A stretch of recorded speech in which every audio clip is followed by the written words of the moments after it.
Echo's Box podcast is not meant to be or claiming to be a good place for therapeutic advice. The host is not a licensed therapist and is not offering any services or advice related to mental health in a professional manner. The content discussed on Echo's Box is commonly highly explicit due to the real nature of expressing honest emotions. While we don't mean to offend anyone, the reality is these discussions might be triggering to many people. Out of respect for all, please do not listen if this content isn't right for you, and forgive us if you have a poor experience. Keep your brain healthy.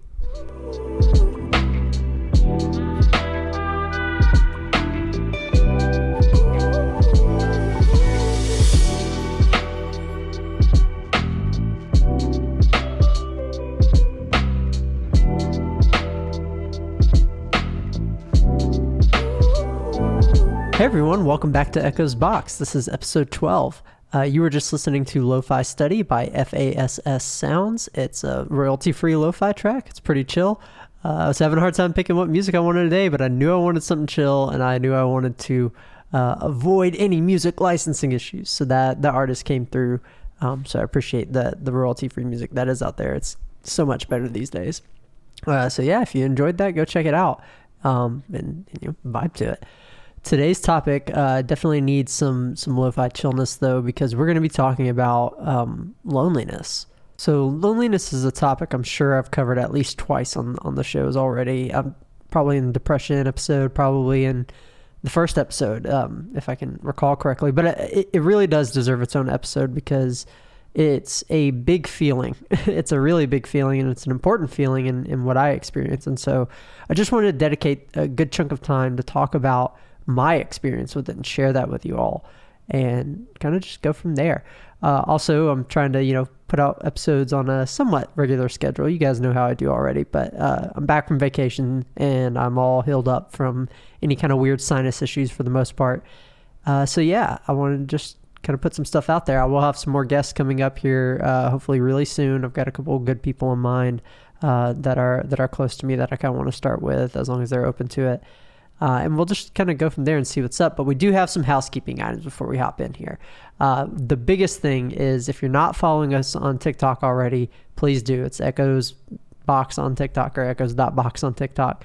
And it's going to be a big medium for a lot of new content and promotional stuff that we're doing for the podcast, just to garner more listeners and really kind of push this message of shared experiences out there to the rest of the world and the internet, because that's the age we live in and that's the ball game I got to play. Now, if you're already following us on Facebook and Instagram, a lot of that content will be basically duplicated there from TikTok, but TikTok is going to be the source of a lot of it. So we're doing two big things.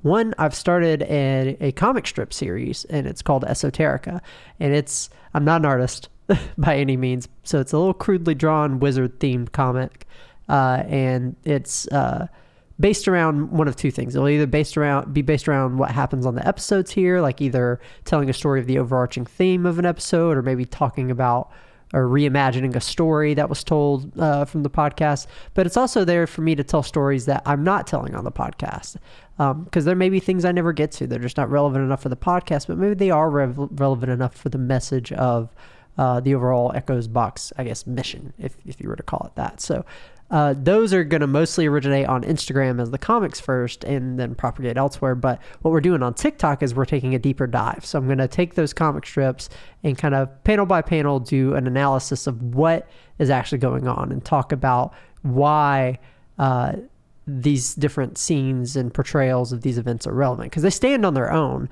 in terms of storytelling, but I want to kind of just get a little bit more personal with it and talk about some meaning behind the shared experience without having to dive into a full half hour to hour and a half long podcast episode about each and every one. So it'll just be nice snippets of content that you can go and get a deeper message from outside of the podcast itself. In addition to that, though, you all know by now, hopefully, that I have a book that'll be coming out this year.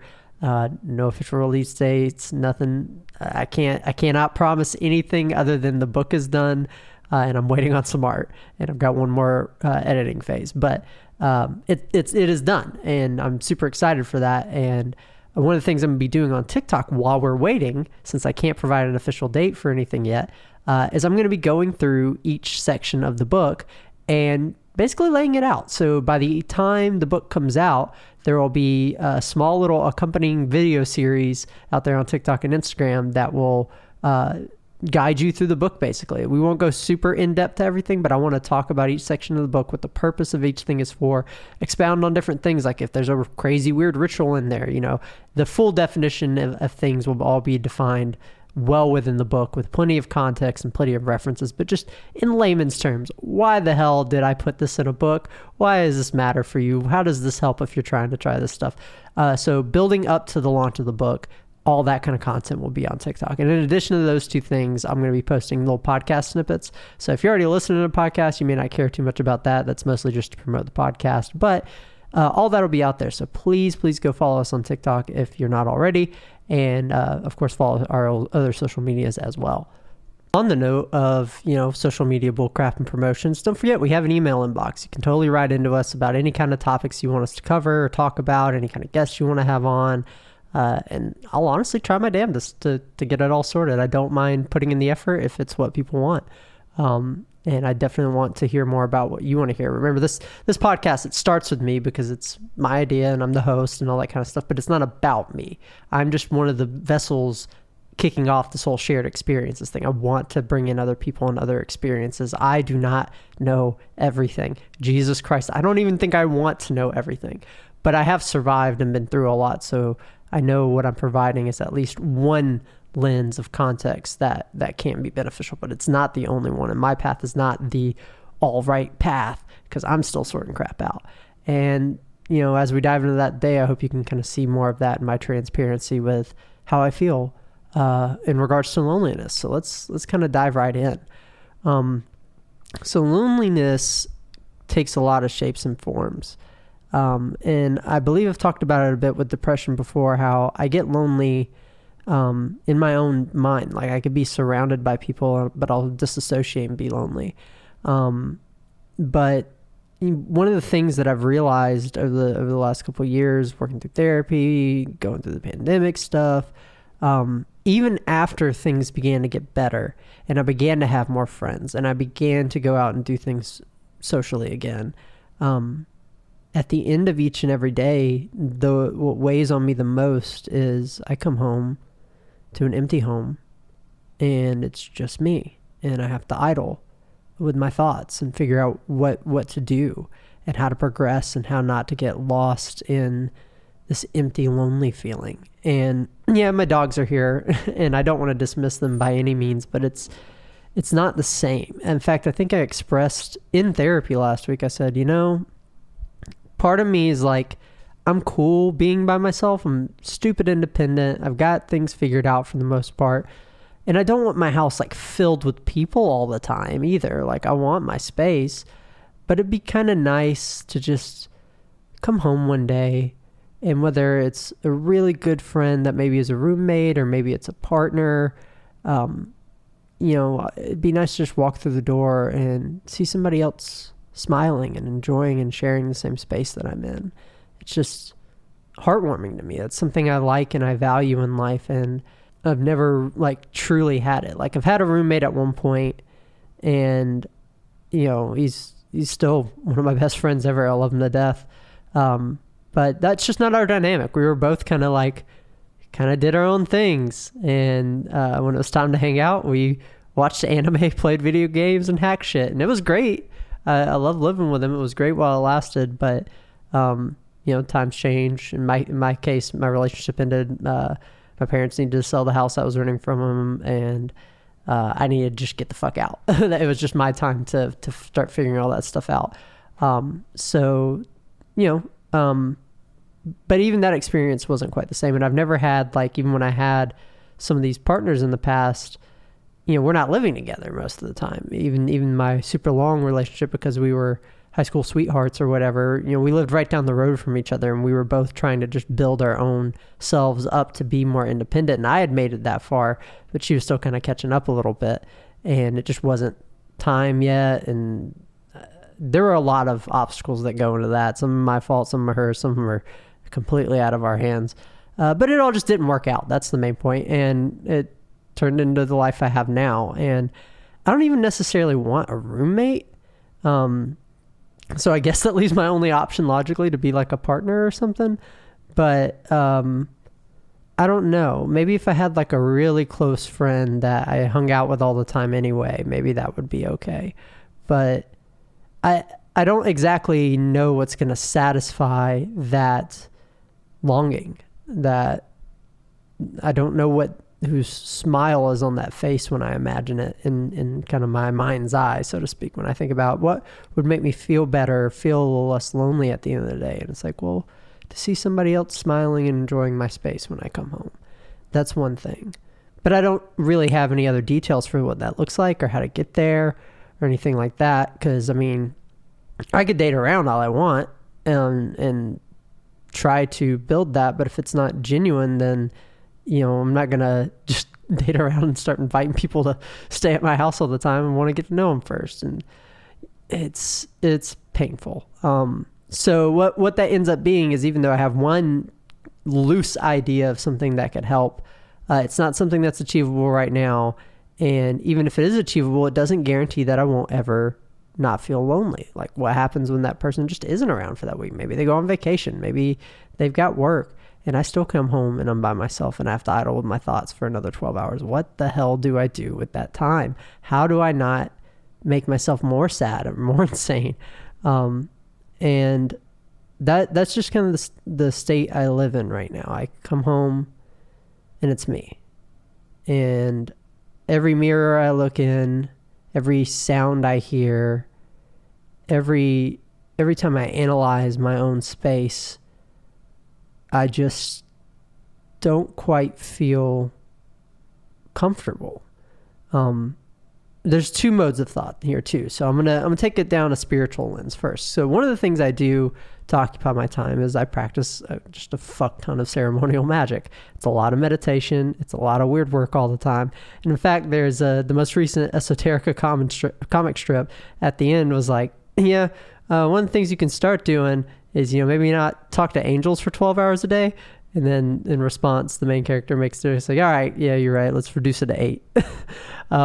And that's kind of what ceremonial magic is like. You're in constant prayer, constant meditation, constantly refocusing and training your mind to fulfill your own will. And in my case, what I'm really focusing on here lately is balance and growth. And so when I'm doing this work, I am focused on growing victory for myself and asking to be equipped with all that I need to be victorious, to grow my knowledge and wisdom, to have healing, both mentally and physically, to have power and strength and protection, and be able to provide that protection to others, to have love and kindness and be able to provide that same love and kindness to others, to increase wealth in my life in all aspects, not just monetarily, but I want to be wealthy in my relationships and in my emotions, and just to have immense wealth, and focus my mind on things like weird, wacky things too, like divination and general focus and grounding. So it's the whole gamut. So I'm trying to like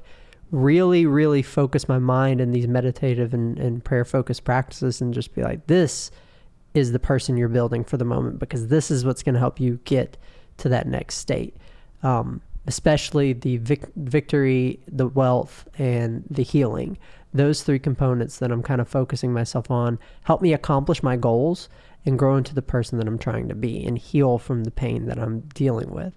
So, when I say when I get home at the end of the day, I'm already here working from home during the week. So it's like right at 5 or 6 o'clock, whenever I end my day formally, I'm idling again until the next work day. And if it's on the weekend or if I go out in an evening or something like that, I still come home. So it's like, at least with work, I have something to focus my attention on. But without that, the rest of the day, it's so much time.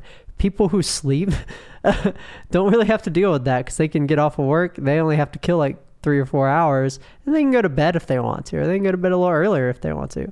Last episode I talked about my insomnia briefly, and so I'm not afforded that luxury, so I spend my time in other ways. And the whole ceremonial magic thing is one of the more positive ways I choose to spend my time. But at the end of that, the perspective I have when I view my home is I view it as a sacred space. A lot of the work I do is very cleansing. It's very focused. It's a lot of visualizations, so trying to represent my space as essentially just a sacred temple of sorts.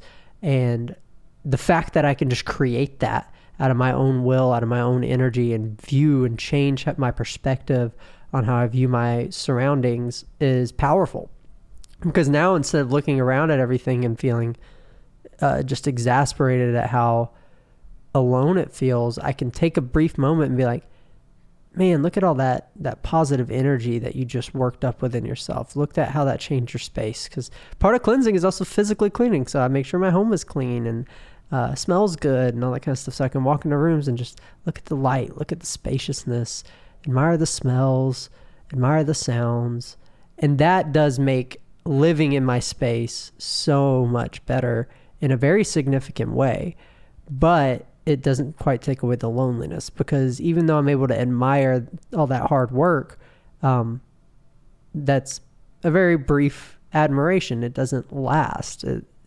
I admire it and I get to enjoy it very briefly, and then it's back into realizing that I'm standing in the middle of my study room and it is 2:00 in the morning and I am all by myself.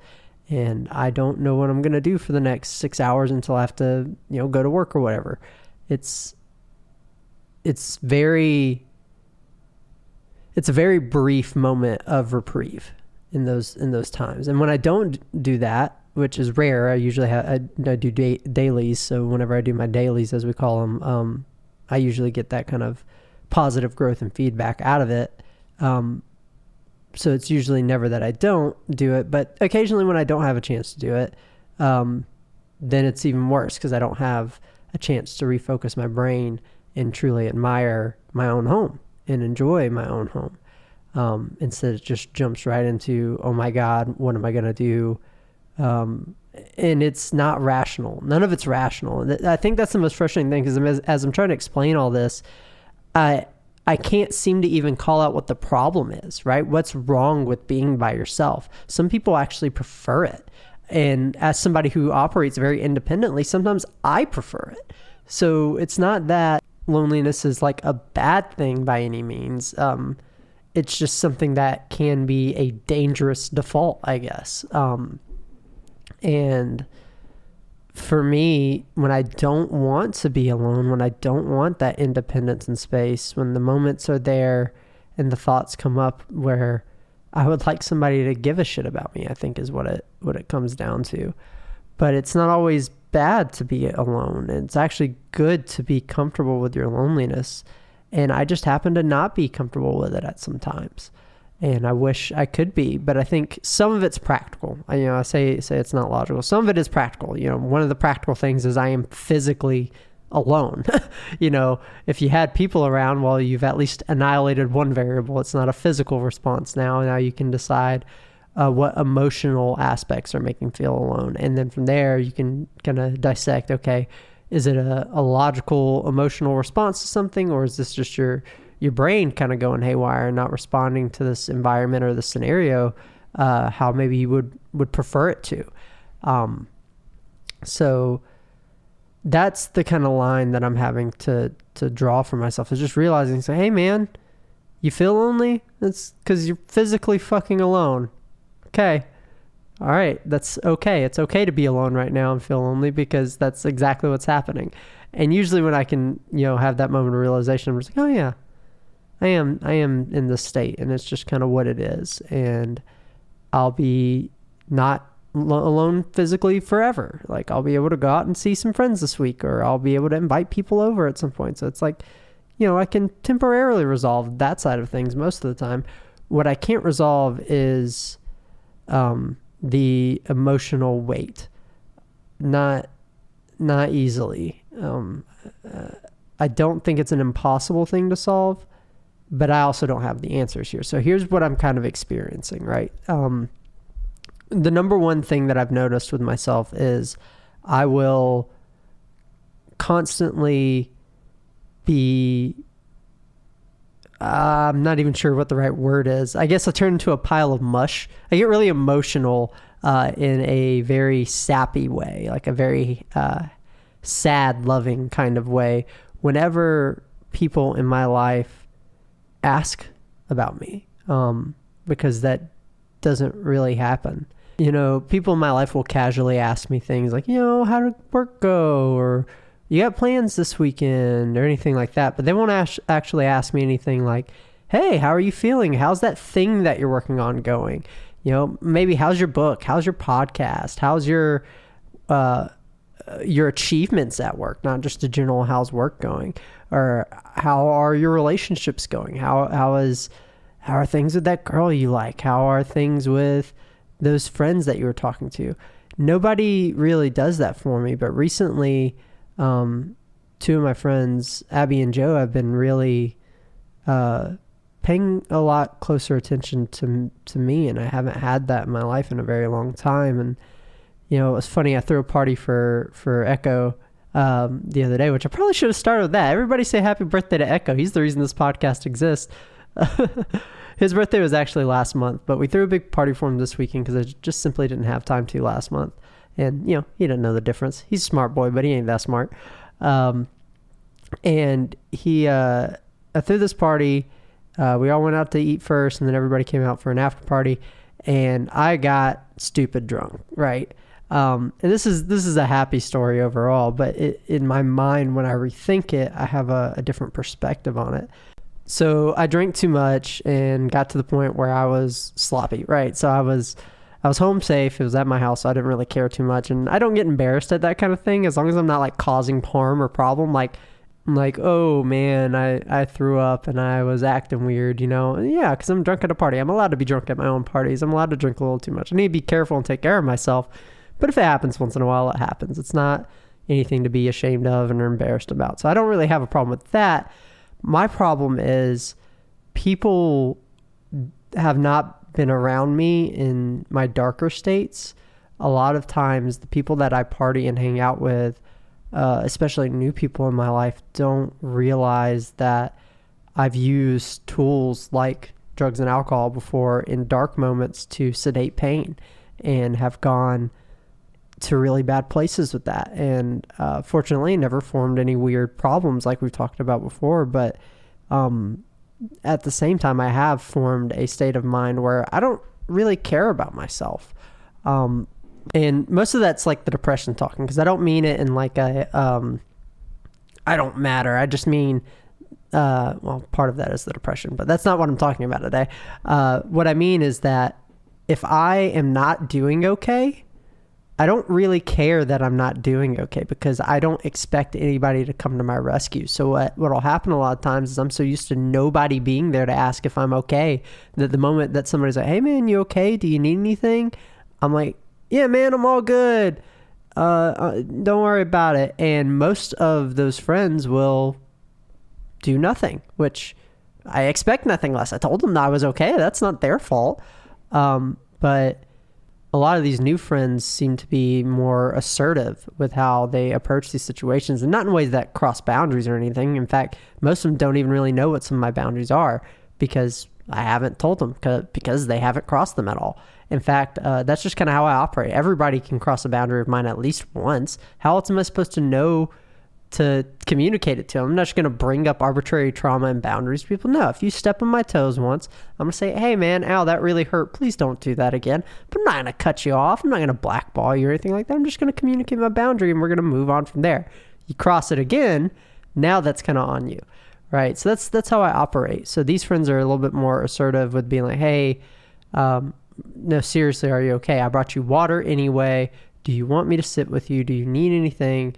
And even when I would say no, they would still sit down, and then they would reframe their questions. They would be like, can I sit with you and rub your back? Not do I need them to? Because if they're asking about my needs, I think they're realizing if they ask me what I need or what I want, I'm going to be Mr. Stonewall. I got this. I take care of myself. I'm independent, even though I'm fucked up on my couch laying sideways and can't move.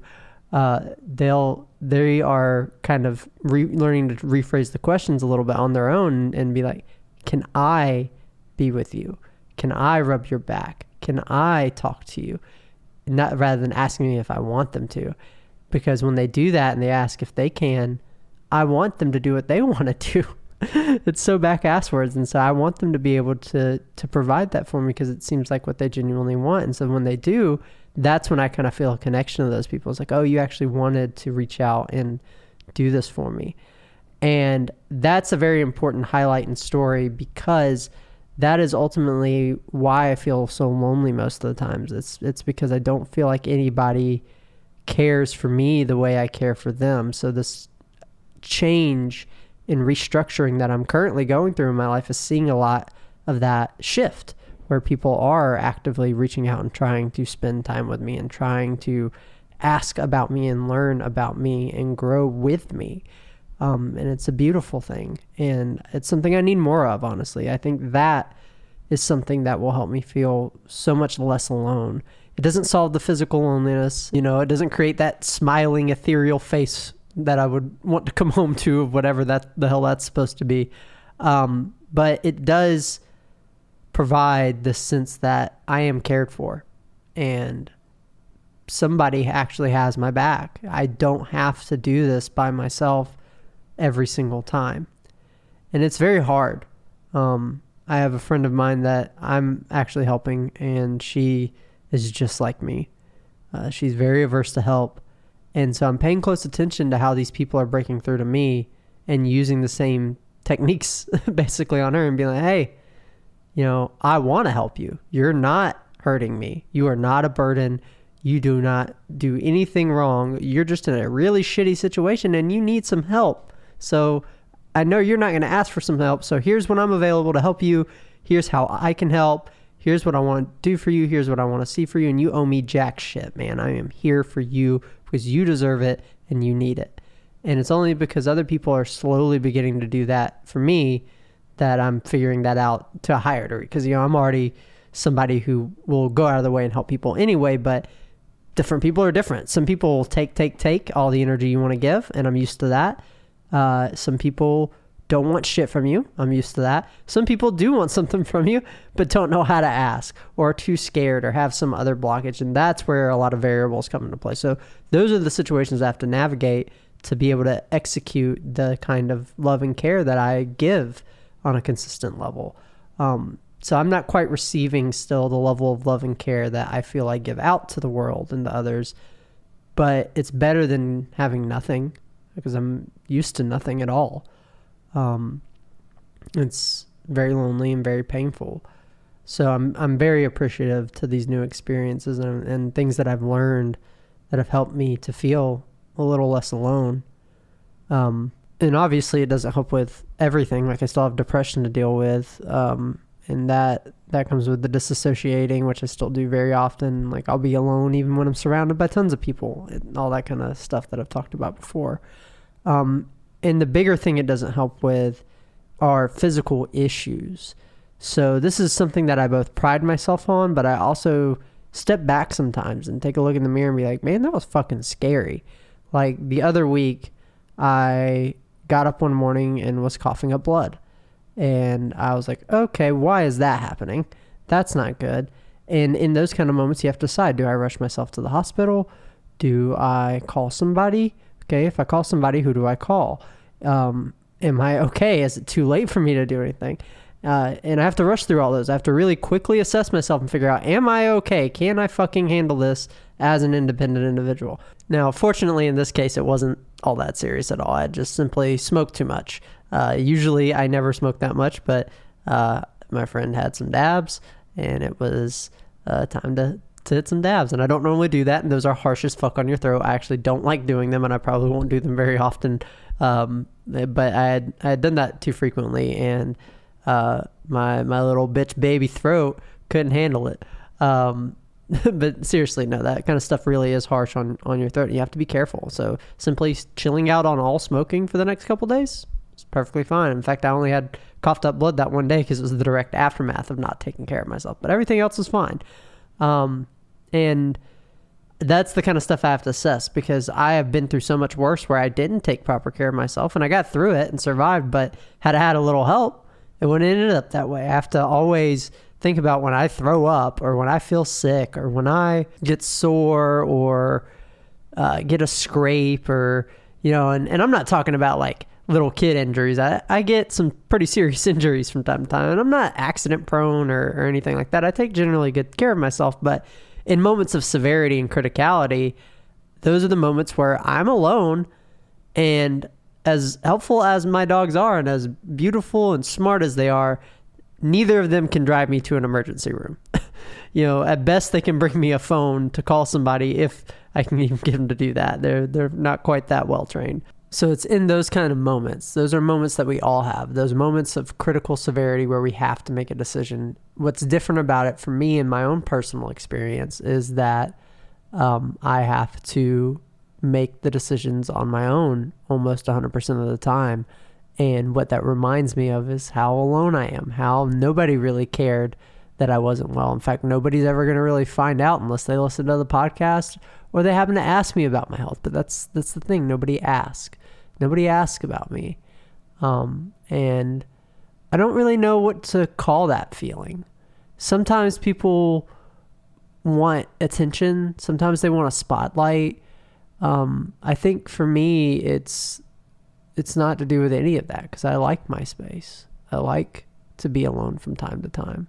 And I don't really care about validation from other people. But I do want to be loved. And so really what it comes down to is I don't feel like I'm getting the love that I need in my life. And that results in loneliness. And I don't know where that starts and stops. I don't know what the best solutions are for that. And what I'm working on right now is the same thing I keep harping on over the last couple episodes, especially, is loving myself.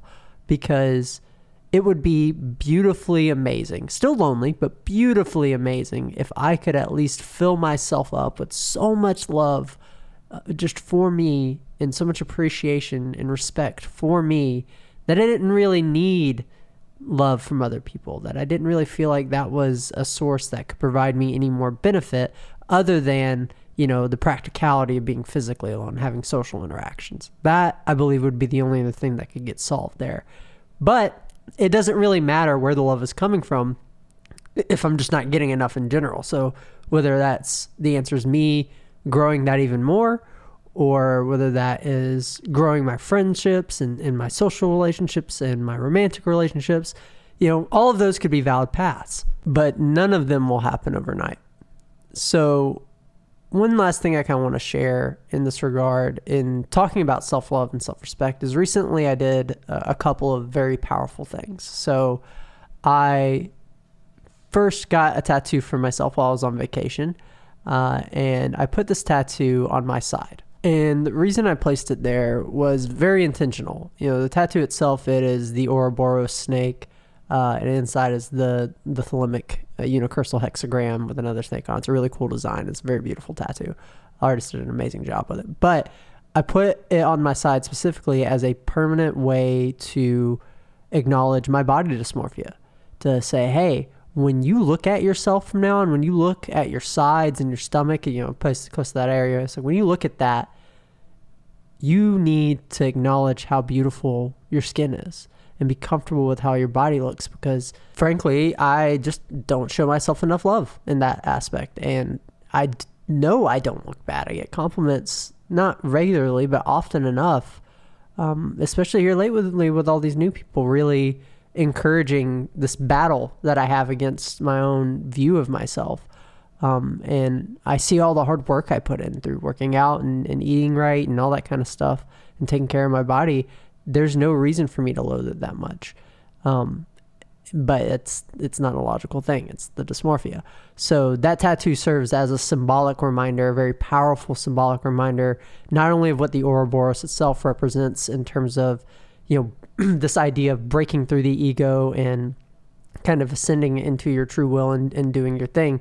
It does represent all that, but specifically as a symbol in breaking through my mental health issues as well and really dedicating myself to fighting back. So that has been a major stride in my mental health improvement in that regard. So I did that. And then in terms of loneliness and love, I started writing those love notes. And I haven't read them yet. I'm going to take them to therapy for the first time tomorrow. I've only written 2. Maybe I'll write one more tonight. Maybe not. We'll see. But I totally forgot what I wrote, which is like 90% of the point. You write down something very heartfelt, meaningful. And what I found is, fortunately, I got a little crush I can muse on. So I think about how I feel about that person, but I'm able to shift that perspective. It's okay, I think of all these nice things about them, so I'm going to say them, but now I'm going to direct it more personal, more to myself. I can be a little bit deeper because I'm not just crushing on somebody random. I'm talking to me. But at the same time, I am building a relationship with myself that's new, that's more loving, that's more kind. So I am kind of easy on myself. I don't try to scare myself. I don't go too deep or too emotional, but I do show all the same appreciation, love, and respect that I would show for somebody that I'm admiring, while taking it to the degree of acknowledging you already kind of know this person. This is you, right? You're writing these notes to yourself. So I write all that stuff down and then fold it up, and I forget about it. So tomorrow when I read them, hopefully I'll cry in a good way. So that kind of stuff, doing those activities and seeing all my goals succeed in a lot of these realms, has garnered a major milestone. I've earned my own self-respect through fighting back against my body dysmorphia, through taking the actions that I've learned through doing shadow work and working with my friends and other people, through doing the practical things with therapy type exercises and writing love notes.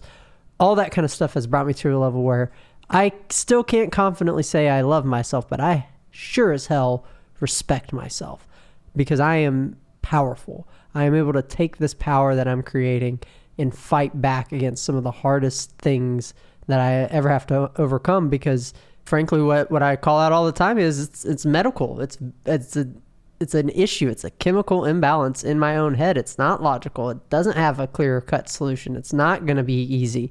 So being able to kind of will my way around some of these things, just out of the sheer force of my own being, is amazingly powerful. And I respect myself for that, the effort and energy I put in.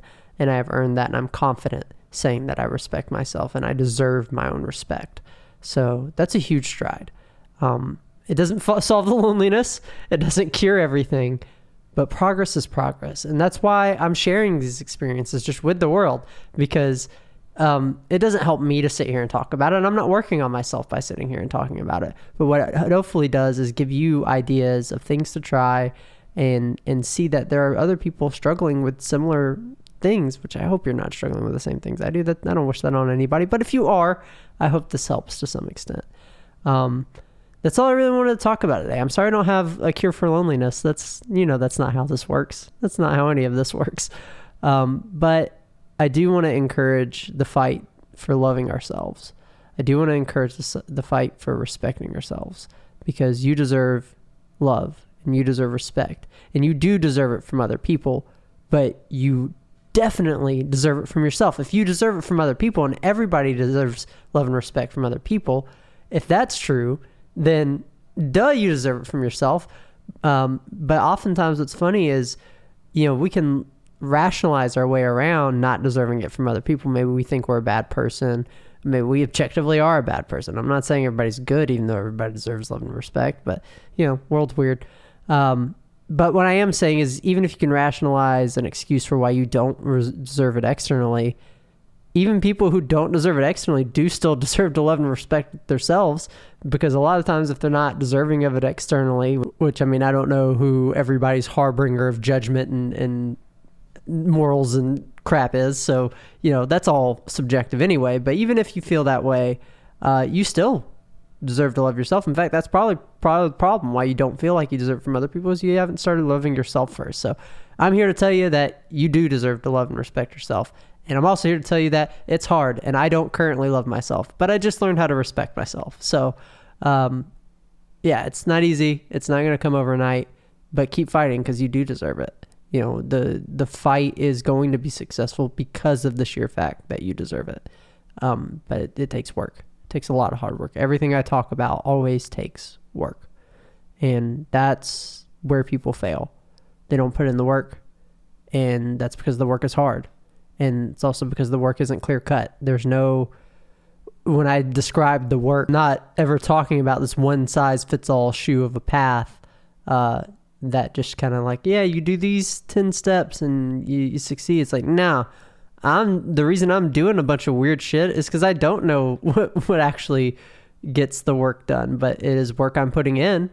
And in my case, it is working out in a lot of ways, but I still have to try new things. It's not one clear-cut path, and I don't think it ever will be. And what I'm doing isn't going to work for you necessarily. Hopefully some of the stuff does, but we're all individuals, and I don't know. I have a million reminders and one to share positivity and love with you, and that's all I want to do. But if I'm going to sit here and ramble on, this is going to be a never-ending podcast. So remember, you deserve love and respect. You deserve support, and you are a beautiful human being.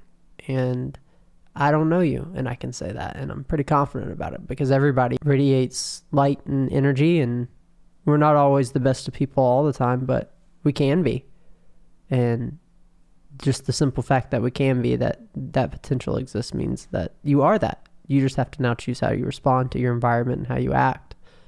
So yeah, I really hope you enjoyed this episode and got to know me a little bit more.